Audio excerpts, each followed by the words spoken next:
Good morning, and welcome to the Daycare Q&A show. My name is Adrienne Bradley of Thriving Childcare, and thank you for joining me here today for episode 20. I cannot believe we already have done 20 episodes of this show, so thank you so much for your support.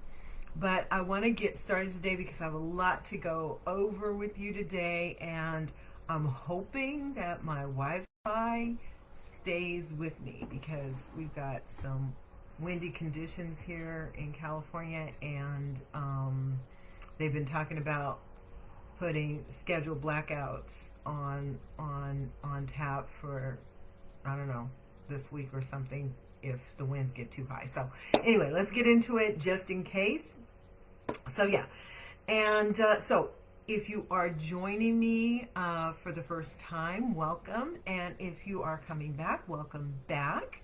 And just do me a favor, if you are joining me live, please send me some hearts and likes so I can see you and just say hi. I'm going to do what I've been doing the last few episodes, and I've got my laptop open over here so I can hopefully see any comments or any questions that any of you might put in the chat, because for some reason I can't see it on my desktop. Okay, so just even if you're catching me on a replay, just leave a hi in the comments so I can come back and say hi to you too.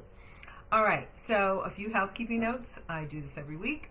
I put the dogs outside so they will not distract and be jingling behind me. So that's done. That's been working out. Secondly, I start every episode by giving a bit of a disclaimer saying, the comments and opinions that I express here are my own. They're either drawn from my own experience, having and running a childcare for over 20 years, or someone close to me who has gone through something similar and their experience. But I know that not everything works for everyone, so please feel free to take what works here and leave the rest. This platform is just to give you a different opinion, a different outlook on something that you might be dealing with, or the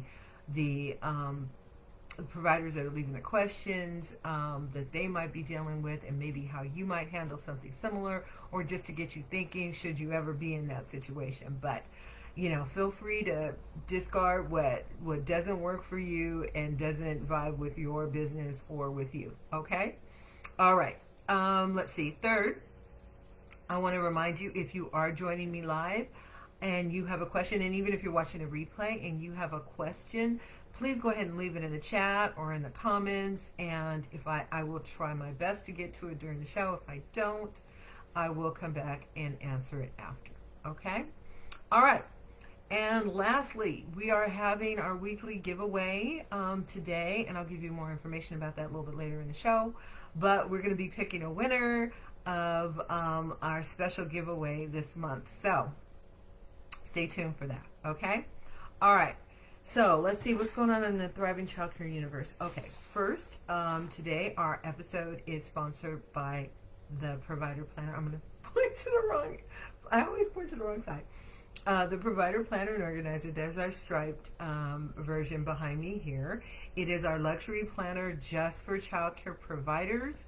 And I just want to say, once again, this is the best time to order and get your planner because the holiday seasons are here.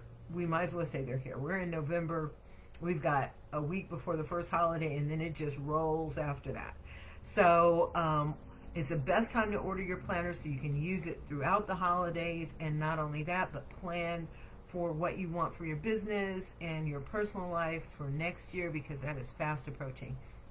So there's a link in the comments. You can go over and check out the Provider Planner and put in your order. We do still have a couple of copies. I think there's 2 copies left of the stripe version that are on steep discount, and we do still have some of the blue planners, the blue solid blue cover planner, and but the floral cover is sold out. So see, this is a really good time before they all get sold out and they're on back order. Okay, so check out the link in the comments and go over and check out the provider planner. And let's see. Okay, so this week on the blog, just so you know, thrivingchildcare.com is where I have our blog, and I discuss matters that relate to owning and running a childcare business. And this week's post is about something that all of us are dealing with now, and it's dealing with inflation and trying to save money with the cost of just about everything going high. I was just talking about it being the holidays, and I typically will buy gifts for the children in my care, but you know, you can expect that everything is going to be much more expensive this year just because everything else is. So go over and check out that post. I left a link in the comments where you can go over and check out the blog, because I've got 8 tips, money-saving tips for your daycare business. So go over and check those out. And yeah, let's try our best to save where we can. So yeah, so check that out. Okay, and I'm getting ready for 2024, like I said, with my planner and making plans for my business and for you. And part of that is wanting to know what you need for your business. So I put together a short survey. It's really short. I hate surveys too. I get it. But it's about 3 minutes long. It's kind of a yes, no kind of answer. It'll probably take you less than 3 minutes. But if you would complete that for me, I would be very appreciative. And if you do, I will be happy to send you a gift card. So there's a link in the chat where you can go straight over to the survey and take that. Don't do that right now, maybe after the show. But and then you will get a gift card. Okay? All right, before we get into the questions today, I've been doing this every week, is to go to our planner and to see what's coming up. Okay, so that you know, you can maybe create events or activities or even meals around some of these national observances that some we don't even recognize or realize that exist. My daughter's always saying, that's not a real thing. And I'm like, no, it actually is a national day. So anyway, let's look at our calendar, look at our planner for this coming week. So yesterday was National Young Readers Day. That is the second. Was it the second Tuesday? Let me make sure. No. The second Tuesday. So next week on the 14th will be National Young Readers Day. Okay, so I think I talked about before how I had this one group of children, and they were just awesome together as a group. But I remember one time when we had the children sit down and actually read a story to the rest of the group, and you should have seen. I mean, I was just so proud because this one little boy. I think several kids got up and read, but he was super shy. That was his, demeanor. He was just very, very shy. And he actually sat up in front of the other kids and read a story. And he of course, knew the story, probably because I've read it a billion times. But he sat there and read it to the rest of the kids. And I was just so proud of him, and it was just such a great moment. So maybe think about doing something like that, or celebrating the day in that way, some other way like that. The next thing on the planner is Veterans Day. And I actually have a question in just a minute about that, but that is on November 11th. And like I said, the holidays are coming fast. So now would be this week or early next week would be a great time to send reminders out to your clients if you're going to be closed, or what days you're going to observe both Thanksgiving and Christmas.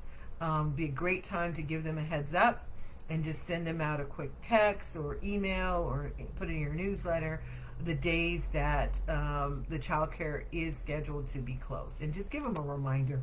You probably have told them in your handbook or told them verbally or whatever, but it doesn't hurt to remind them again. Let me just say. All right.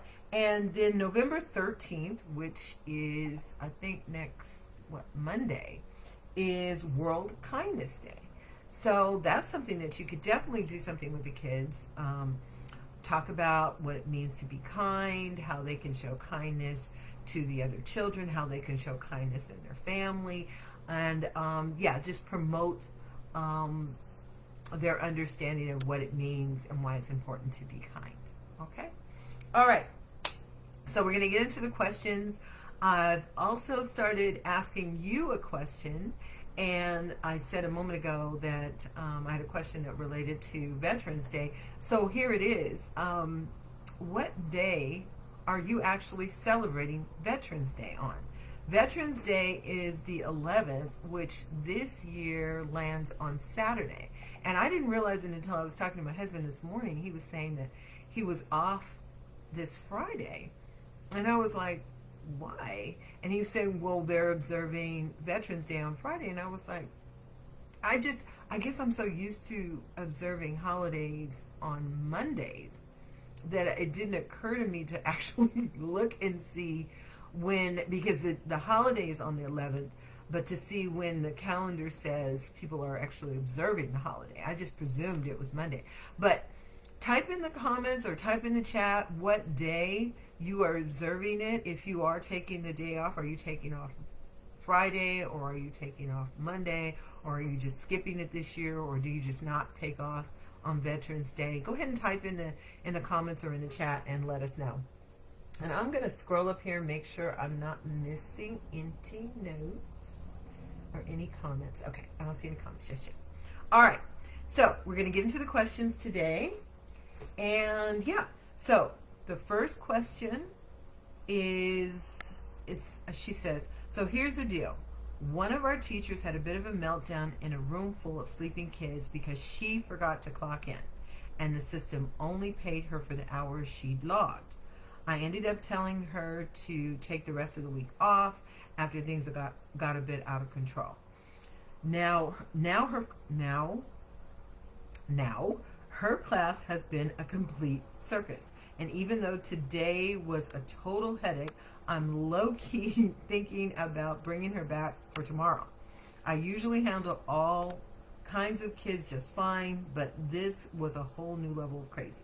Seriously, where's the structure? I'm considering adding classroom management to our agenda for the next staff meeting. How would you approach this and make sure that things get back on track? Okay, well, there's a few things going on in that question.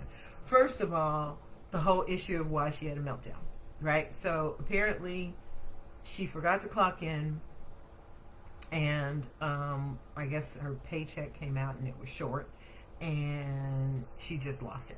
She just lost it with this, I presume it's the director, maybe director owner. And so it got to the point where it got so heated, probably the kids woke up if she was in a room with sleeping kids, and the director got upset, and she said, you can just take the rest of the week off. All right, so let's deal with that first. So in my opinion, there's some room for some empathy here. Okay? So I think human nature is to deal with things the way, as far as what's going on with us and how we would deal with it, right? But we don't know what other people are dealing with, right? We don't know if they're having some serious, unless they share it. We don't know if they're going through hardships, or if there's a lot of things that they could be dealing with that we don't know about. And it could be in this situation that this teacher was in need of her whole paycheck. And not to say that the rest of us aren't, but maybe she had something that she had to take care of immediately. And I don't know what the interaction was. Obviously, I wasn't there. I can just say that maybe, considering she obviously worked those hours, maybe there could have been some empathy to say, hey, let me look into this. As the director, I'm speaking. Let me look into this and see if we can resolve this today. Okay, or how fast we can resolve this. Okay, because she's obviously due that money or that pay, and she's freaking out about it. So, like I said, we don't know what's going on in her life. We don't know, and we can't really presume that it's not a big deal. It may or may not be a big deal for us if we say, okay, well, we'll put it on the next paycheck, or we'll get it to you in the next few days, but like this week is a holiday weekend. If you're taking the week off, taking the holiday off, I mean, and if Friday's a payday, and people aren't going to get their checks on Friday, they're not going to get them until maybe the following week, that could be a problem. That could be a real problem for that employee, for that staff member. And I think first we need to try to de-escalate the situation, but also find some empathy, because just because it may or may not be a big deal for us, it may be a huge deal for somebody else. Okay, so I think in this situation, showing some empathy, seeing how quickly you can resolve the situation, may have gone a long way. All right. Now, the second issue that she brings up is the fact that the classroom was out of control because she sent the staff member home. Which, by the way, I don't know if that would have been what I did, send them home for the rest of the week, because I'm presuming that's without pay. So now she's going to be short again on her check, unless you're planning on sending her home with pay, which doesn't sound punitive. So I'm gonna guess that that's without pay. So that's putting more hardship on this staff member. So I don't know, maybe the afternoon, get her, gather herself if she was just so out of control and she needed some time. But sending her home for the rest of the week, I'm not sure. That would have been my move. But now this provider or this director is the one who's in charge of her class, and the class is just off the wall, and she doesn't really want to deal with this, so she's thinking about calling the person back in. So again, there's a lot of things going on here. It could be that the class is out of control because now the teacher's gone and they're used to dealing with her as opposed to this director. I don't know. But yeah, then calling the person back when you just sent them home, that's kind of not a good move for what a director does, is make a decision and then follow through with it. So maybe in the future, start thinking these things out. Maybe having a conversation with this staff member would have gone a long way. Maybe she wouldn't have even needed to be excused for that day, because now you're having to deal with her not being there. Okay. And the last thing is, she says she's considering putting class management on the agenda for the next staff meeting. Well, I mean, again, it could just be in this situation where the teacher wasn't there, and you know how it is when a teacher is out and a substitute comes in, the whole scenario of, they give the substitute the hardest time. And it could be very well that in this situation.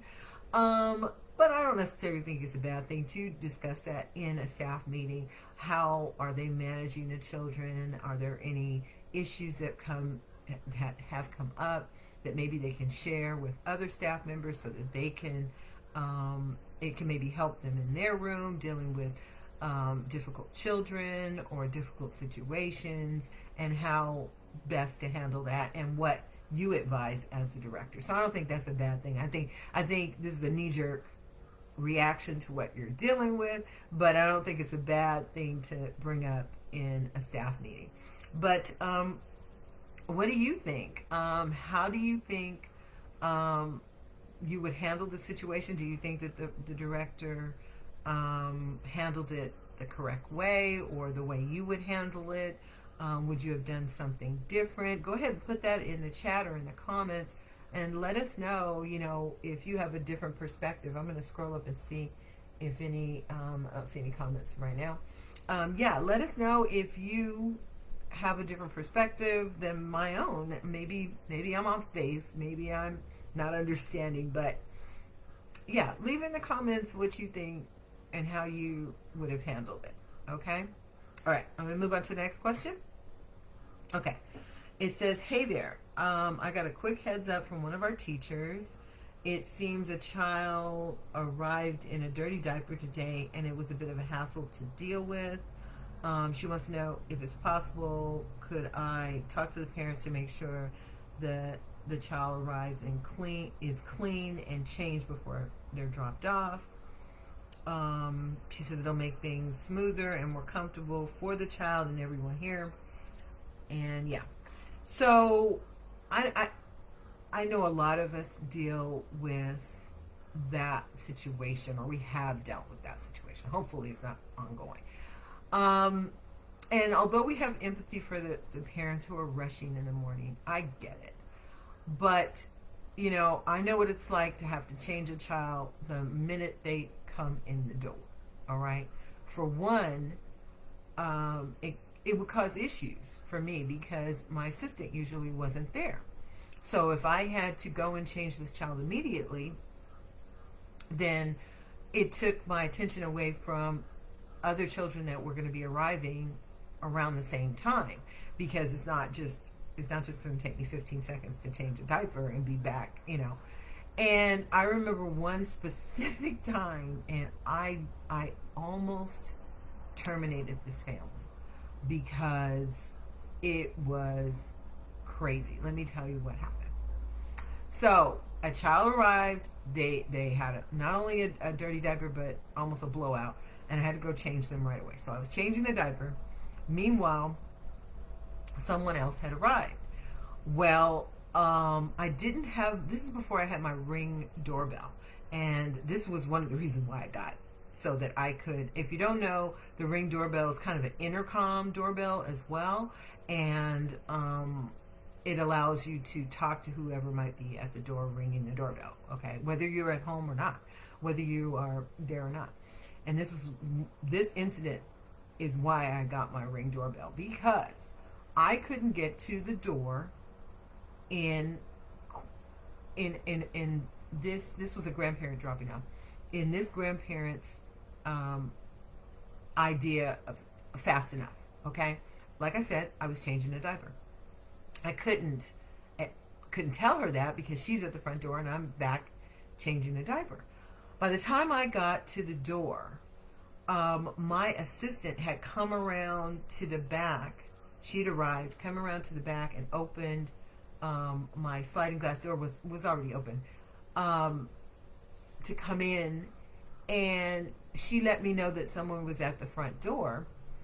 And I said, okay, well, I was changing a diaper. I'll go get the door. Got the door. The grandmother was absolutely beside herself. She said she was about to call licensing. And I'm like, why? And she said, oh, because you didn't come to the door. I said, I was changing a diaper. Now, mind you, she hasn't dropped off her child yet. So her child's not in danger. And as far as she knows, there might not be any other children here. So I couldn't understand why she was taking such a leap to call licensing. And I was so upset. I was upset for the rest of that day, maybe the rest of the week behind that, because I was like, you were what? So, and then when I told her I was changing a diaper, maybe have some patience and some grace for a minute. It wasn't even that long, I promise you, because I do know how to change a diaper, so it's not going to take me forever to change the diaper. But getting back to this situation, I just had to bring that up because that was a day, or a morning. But a lot of times the parents are busy. We recognize that in the morning, but in my handbook, it says that they need to arrive in a clean diaper, and if they're coming after a certain time, they need to have arrived fed. Maybe this is something that the provider can talk to the parents. As a matter of fact, that's what I would do. I would talk to the parents and say, hey, listen, I know you guys are rushing in the morning. I know it can get crazy because it gets crazy here. But can you please make sure that you change the baby's diaper before they come? And because in this situation, it sounds like the diaper hadn't been changed in a little while. So it was sticking to the child's, at least in my, I've had this situation where it's sticking to their skin. So now it's taking a much longer time to change that diaper. So in my opinion, what needs to happen is you need to talk to the parents and say, listen, I understand, but it's our policy to have the kids in a new diaper when they arrive, and we know sometimes they're going to come in and need to be changed, but for the most part, please change them right before you leave or when they get up in the morning, so it's a fresh diaper and it's not sticking to their skin and causing the child, that can also cause the child to have a rash or to have irritated skin. I've seen that.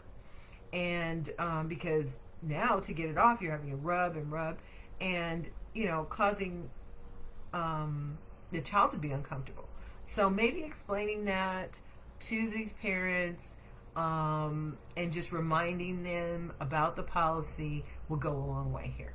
So at least that's how I would handle it. How would you handle it? Have you been in that situation where you had parents that maybe, I know I have a colleague that she told me that she could tell that the diaper hadn't been changed since she changed it the day before when they left to go home, which was outrageous. Absolutely, in my opinion, that is outrageous. But if you don't say anything, just like we've talked about other issues, if you don't say anything to the parents, they might think it's fine with you and you don't mind having to spend half an hour changing one diaper because it's plastered to the child's skin at this point. In this situation, definitely talk to the parents and let them know it's causing your child discomfort. It is causing an issue. So please be sure to change the child in the morning before they come to childcare. But again, put in the comments, put in the chat if you had that situation and how you dealt with it. We would love to hear about, a different way to deal with something like that. All right, next question. All right, it says, I am seriously considering taking one of the kids outside and putting them in mom's car right now. I closed up shop 15 minutes ago and she's been parked in front of my place for over 10 minutes. This happens quite a lot. What would you do? Okay, so I have had that situation. I actually have. And I have to tell you, this is sort of funny. You might not think it's funny. It was funny to me though, because I had a family that, I don't know what it was, but they would do just that. They would come, and this family sat in my driveway. Did she say that? She didn't say they were sitting in her driveway, but this one was sitting in my driveway. And I closed at 6, but he would not come to the door. This was a father. He would not come to the door any second before 6 o'clock. So he had a habit of doing this. He would either sit in his car on the street, or this particular time he was actually in my driveway. Well, he was in the driveway, but my cars were in the driveway. And so he couldn't pull all the way up into the driveway like he has in the past, which, for one, I don't even like that because my husband's coming home and I tell them, please don't park in the driveway. There's street parking, there's plenty of street parking. But the cars were in the driveway, so he couldn't pull up. So he pulled up partially, but he was blocking the sidewalk. So I guess he was out there in his car, sitting there on his phone, just scrolling or doing whatever he was doing. I don't know. I can't say what he was doing, but he wasn't paying attention because the police rolled up and they cited him for blocking the sidewalk. And he had the nerve to be upset. And I was like, you can park on the street, for one. But secondly, to the point of this question, what's the difference? What's the difference between 5 minutes to 6 and 6 o'clock? I've had situations where the kids could see the parents' car and they were freaking out on the inside because it was time for them to go, but the parent wasn't coming to the door. So I would maybe remind the parents that, for one, my policy was to please arrive, well, my recommendation was to please arrive 15 minutes, at least 15 minutes before your pickup time. Now, I have a 9-hour rule, so not every family was able to use or their time that they were in childcare, that they used in childcare, wasn't the full time that we were open, right? So they didn't have the option to come at 6 o'clock. Their 9 hours expired before 6 o'clock. If they dropped off early, it was 9 hours from the time they dropped off, and that's what we had agreed to. But for the ones that, pickup time, the last pickup time was when I closed, I would put it in the enrollment material and let them know, or discuss it at the tour, that it would be best for them to arrive at least 15 minutes before. And here's why. If you're planning to arrive 15 minutes before, then if you get stuck in traffic, or if there's something going on in the street, maybe there's street cleaning, or they're repaving the street, whatever, then you have time to figure it out, right? The other thing is it gives me time to interact with you when you're picking up, because if you're picking up at 6, I'm ready to say bye, because it's 6 o'clock. Thirdly, my hours ended at 6, meaning that children that were still there after 6 were outside of my license. I was not licensed beyond 6 o'clock. Now, if it's not a big deal to you, you could just extend your hours with licensing so that you don't get in that situation where you're outside of your license if children are still there after the time that you told the parents to pick them up. You could do that.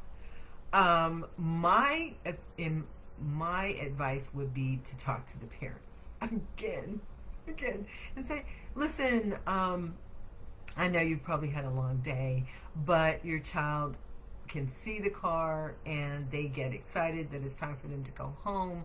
So if you could please, when you arrive, please come in and pick them up. Please come in and sign them out.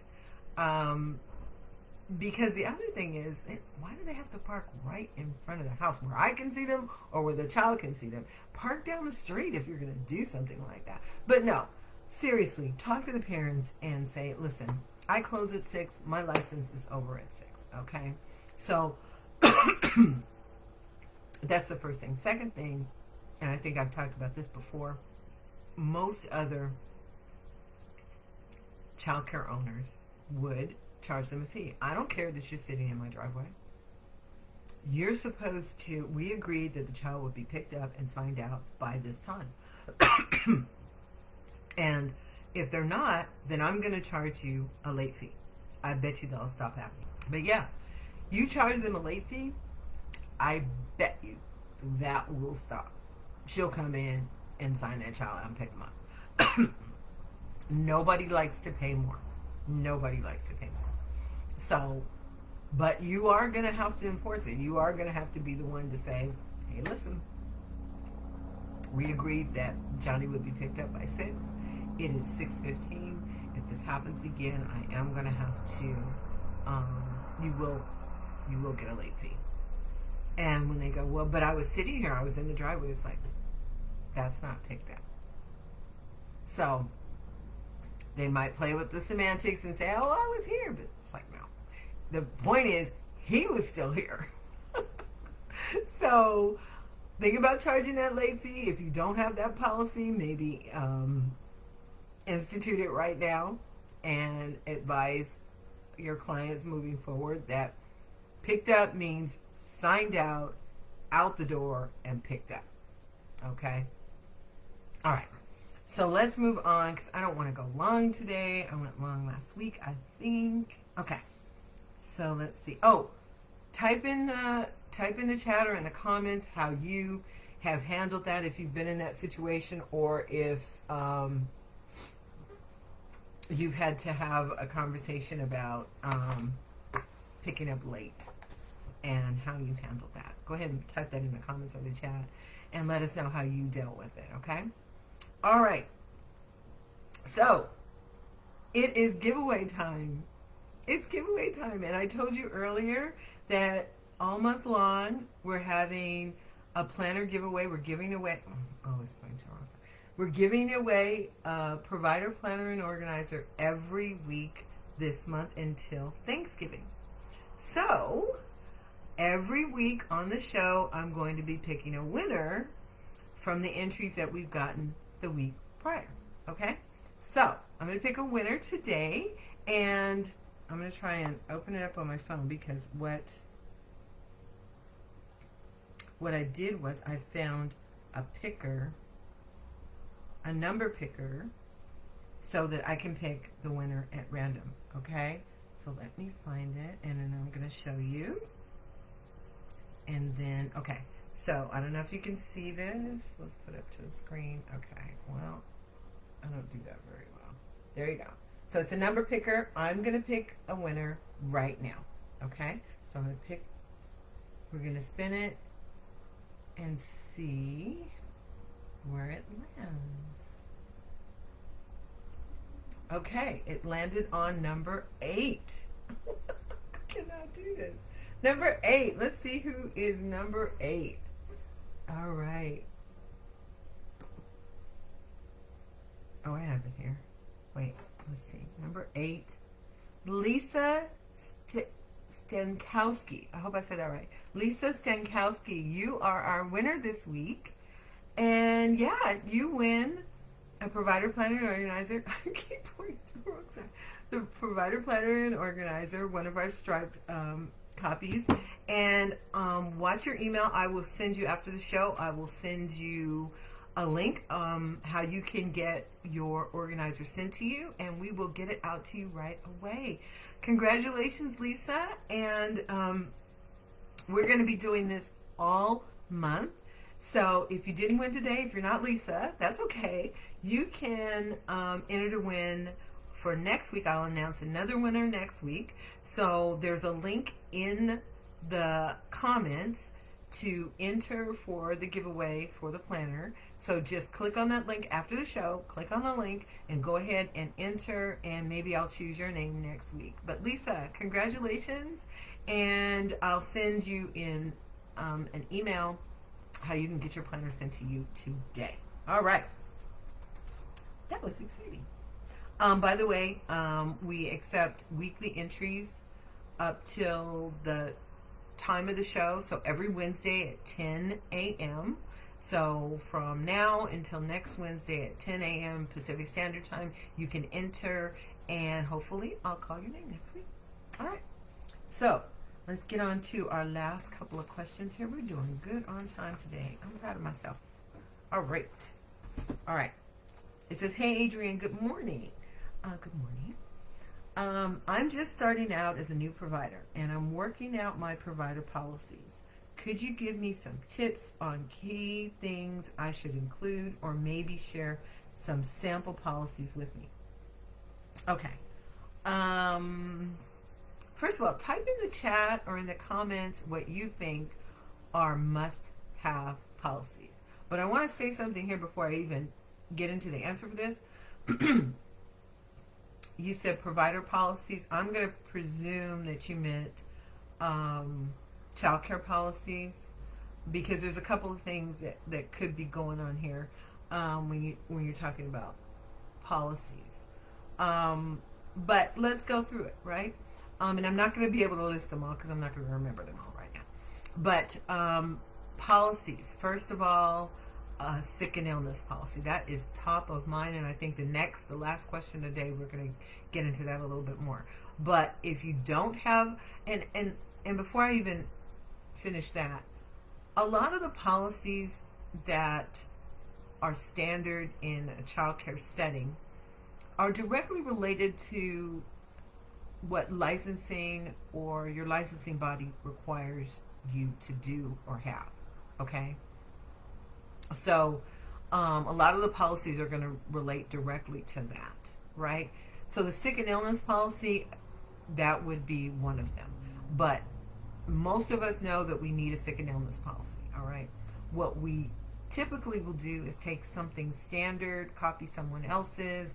I even have templates on in our shop for a sick and illness policy and a poster and whatnot. But what we usually forget to do is to customize it for our business, okay?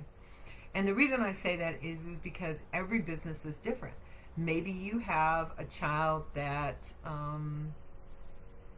or a family member that is sensitive to certain things, right? So maybe you need to have your sick and illness policy stricter than someone else. And so I want to encourage you to go and to customize. And I always say to newer providers, excuse me, to newer providers, to review your policies. Maybe review them every year to see if you want to update them, if you want to include more information, or if something's changed. Maybe it could be something that licensing has changed that you need to go back and now update your policy to reflect. So a sick and illness policy for sure, but be specific. If and I'll get into this in a minute with the sick and illness policy. Let me move on.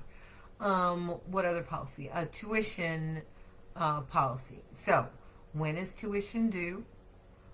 Where is it due?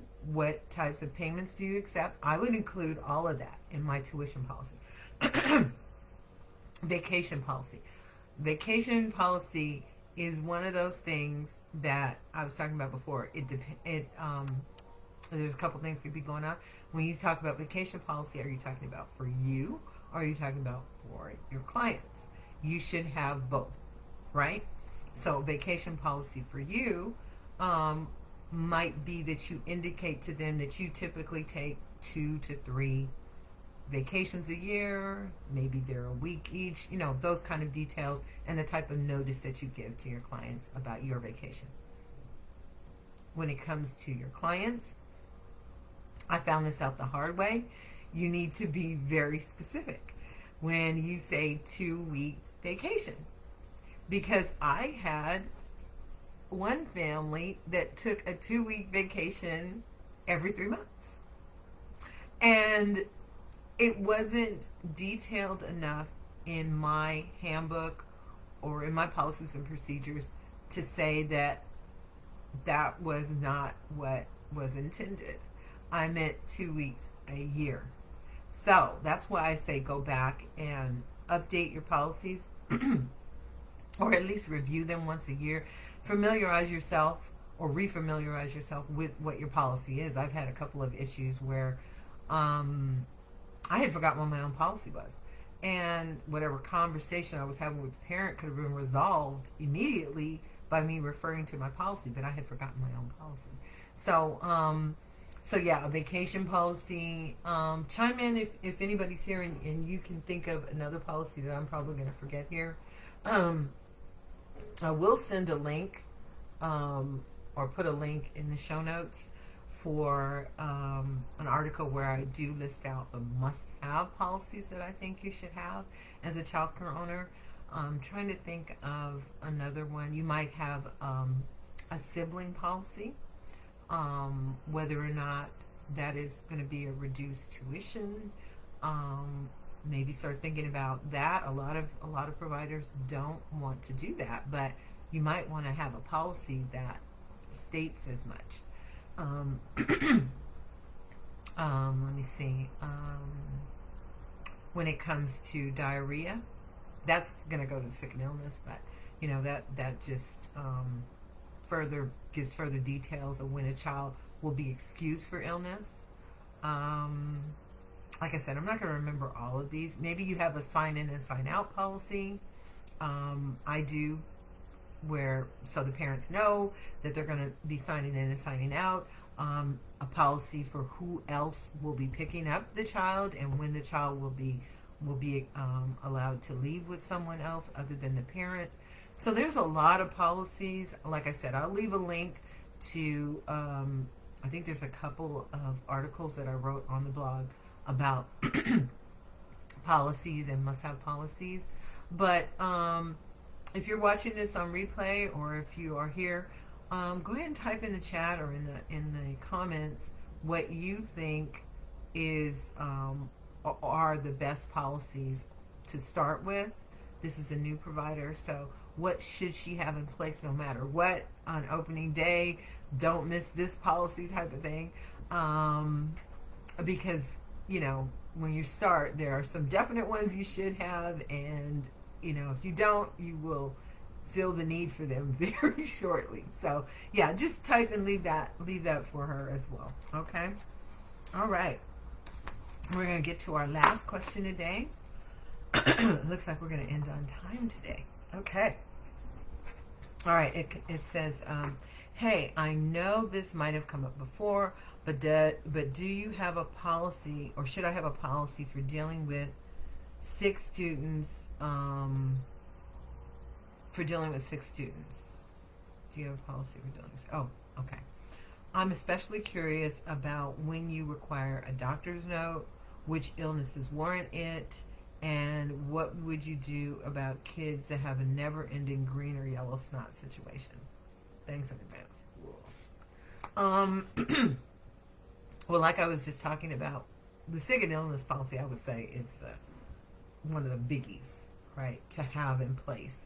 But you might find a situation where you need to customize that and add things to it. And I just thought of another policy, but I'll talk about that in a second. So I would say if it's a communicative or a contagious illness, I would require a doctor's note for them to come back. Now, here's where it gets tricky, right? Because you might want to go to your licensing body and find something that directly says that so you can enforce it, right? I have found that when I've been looking for things like that, it's not there.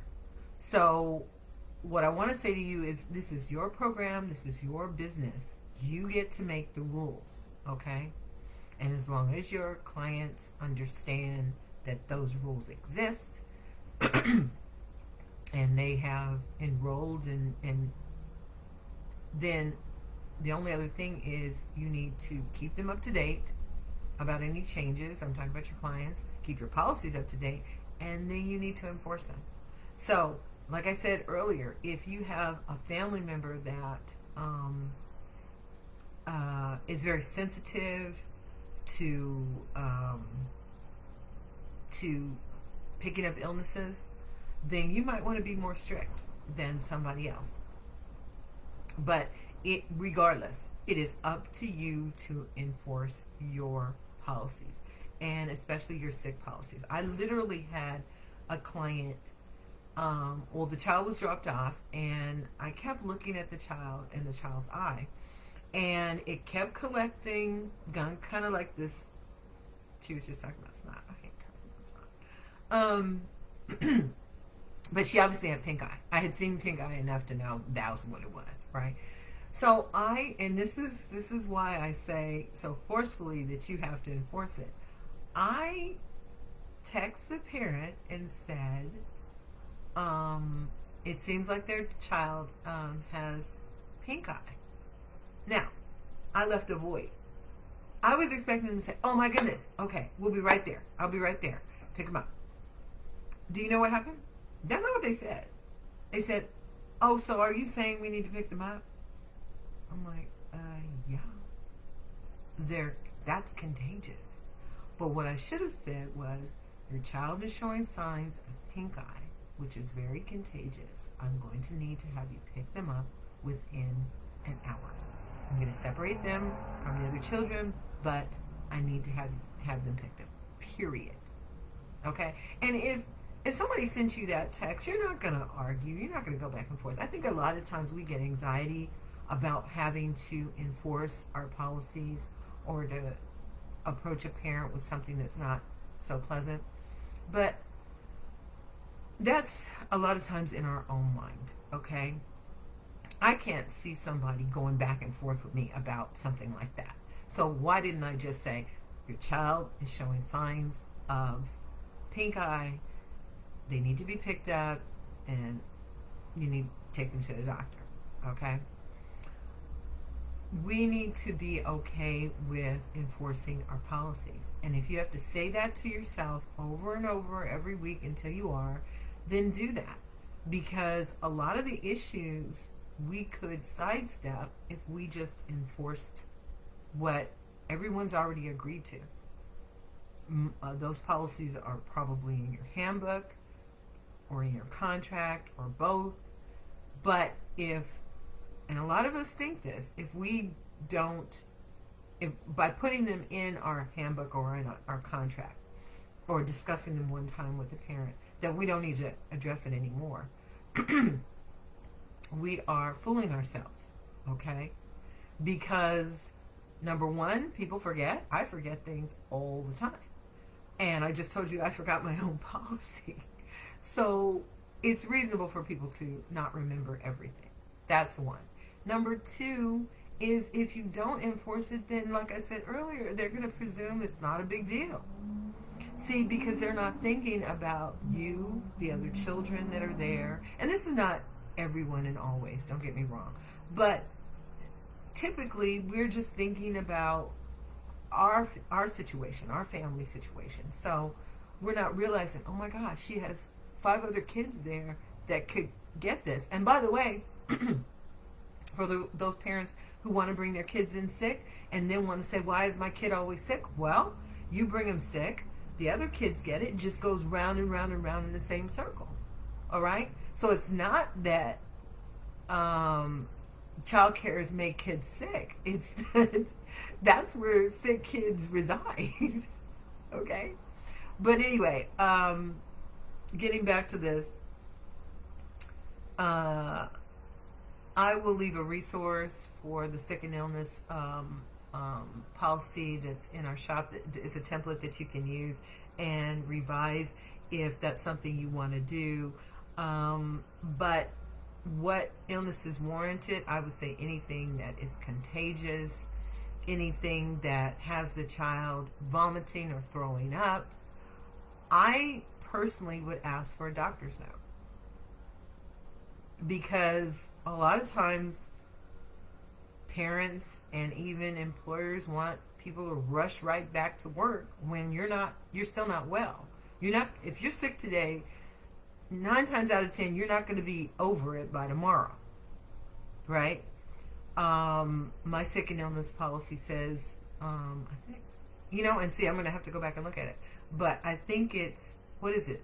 Standard 24 to 48 hours after the first symptom, after the symptoms have abated, after the symptoms are gone, then they can come back.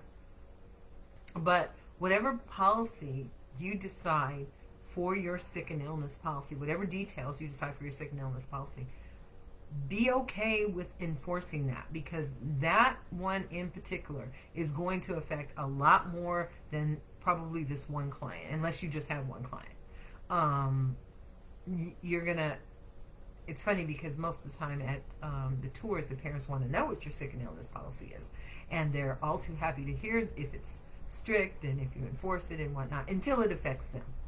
Then it's like, oh, but it's not that bad.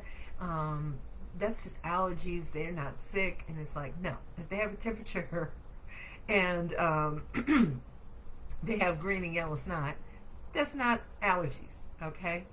And I don't know if this is a new provider or a long-time provider, but over time, just like I could recognize those symptoms of the pink eye, you'll start to recognize certain things and be able to kind of tell if a child, and the child's demeanor will change, right? So they won't be how they usually are, and you can pick up on that pretty easily when you care for them every day. So I'll leave a link to, I think, an article that I did. I'm pretty sure there's a couple of articles that are done on sick and illness policy on the blog, and a resource for you to take a look at that template if that's something you want to take as and use as a jumping off point for your sick and illness policy for your business.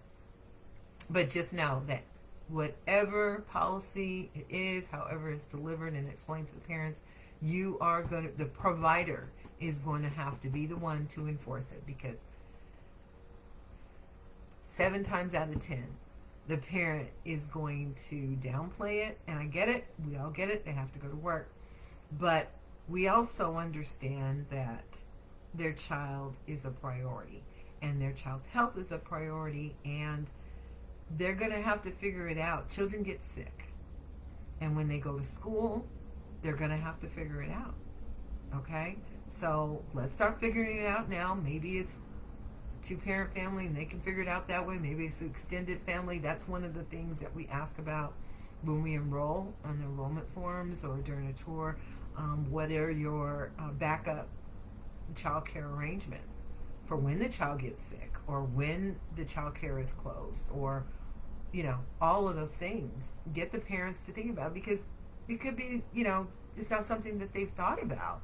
Maybe this is their first child, or they don't realize. I actually had, and I'll leave you with this. This was the funniest thing. I will never forget this. I was talking to a family during a tour, and we were talking about just this. We were talking about the sick and illness policy. And the mom actually said, I'm not kidding you. She said, you mean they can get sick? And I was like, I don't even know how to answer that. Are they human? Then yeah, they can get sick. But you see my point. She obviously hadn't thought about any backup plans, because she wasn't even planning for them to ever get sick. And I'm like, I mean, I really had to contain myself in that moment, because I was shocked. I was shocked that she said that. But that's my point. Get the parents thinking about these things. It's not that you're saying, you're shirking your responsibility. And yeah, we know kids get the sniffles, or maybe they do have some we can tell if it's something environmental like that. But kids do get sick. We're about to probably go into what's typically the cold and flu season. So maybe work this out now. Maybe remind. I'm a big proponent of reminding people. And you don't have to always have the conversation. You don't be scared to have the conversation, but put it in there, your newsletter, if you do a newsletter to your clients, and just kind of remind them what the sick and illness policy says. Something cute. Cold and flu season are almost upon us. Hopefully we don't have it hard this year, along with COVID still being out there. But just as a reminder, here is our sick and illness policy, or maybe some highlights of the sick and illness policy in the newsletter. You know what I mean? If you have a website, I would make sure that sick and illness policy is on my site, so that they can refer to it at 10 o'clock at night. When the child has a fever, they can see whether or not the child will be able to come to childcare the following day. So I will leave those links in the show notes, so you can go over and check those out. And yeah, so and if you have some input on that, as far as when you would require a doctor's note, and for which illnesses, please go ahead and put that in the comments or in the chat, and let us know what you do in your business. Yeah, so that's it for the questions this week, and I am ending on time exactly. I'm so proud of myself. And yeah, remember, if you have any questions that you would like me to address on the show, or go ahead and leave. You can leave them early, just in case you can't make the show, and I will get to them on next week. But you can leave them early by going to childcare.com/what's your question. Okay, that's thrivingchildcare.com. Is it backslash? What's your question? thrivingchildcare.com/what's your question, and go ahead and leave your question and we will get to it next week. So with that, I want to remind you to go over and enter the giveaway for next week, so that next week I can be calling your name for winning a planner this year. And yeah, so I look forward to seeing you next week. My name is Adrienne Bradley, your host for the Daycare Q&A show, and I hope you have a great rest of the week. Thank you so much for joining me here today, and I will see you next Wednesday. Bye.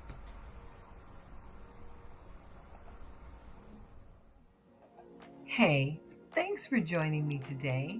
And listen, if you're vibing with the Daycare Q&A show, guess what? You're in for an absolute treat when you dive into the Not Just for New Providers Club. You're going to love all of the courses, resources, and support you'll find inside our membership just for childcare owners. Our courses, workshops, resources, and services are designed to help you create the thriving childcare business you dream of, without all of the overwhelm of feeling like you're on this childcare journey alone. It's like our secret hangout for all of us amazing childcare enthusiasts, and I'm your enthusiastic guide. Forget about those never-ending, mind-boggling mega module trainings or programs that leave you feeling like you've just run a marathon without any real direction. We're all about keeping it simple and steering clear of those overwhelming processes. Instead, we're here to help you set up actionable business systems that practically run on autopilot, giving you more time to binge watch your favorite TV shows or maybe just catch up on some well-deserved sleep. As an extra bonus, you'll also get instant access to our childcare template subscription, our ever-growing template library designed to make running your business smoother than a baby's bottom. Curious? Well, here's the best part. You can test the waters with our $7 one-week trial. Click the link in the comments and grab your trial membership today. Let's dive into childcare awesomeness together. I'll be waiting to high-five you on the inside. See you there.